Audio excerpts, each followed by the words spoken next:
ito na naman gagawin. Ito na naman, trouble na naman. Ito naman gagawin natin ngayon, Terex. Dalawang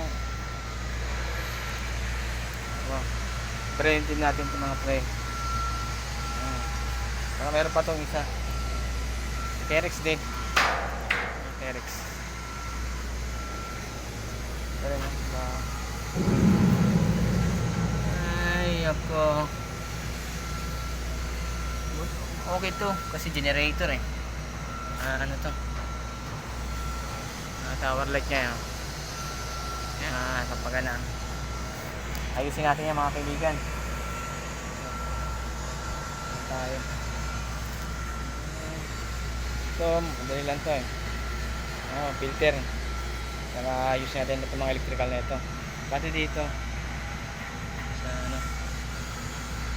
Ay gagana na yan. Sirahin ko muna to para ano, para matapos na ako. Ay nako, talaga nakakakantok. Okay, tapos ito pala may pahabol. Ay kakasar.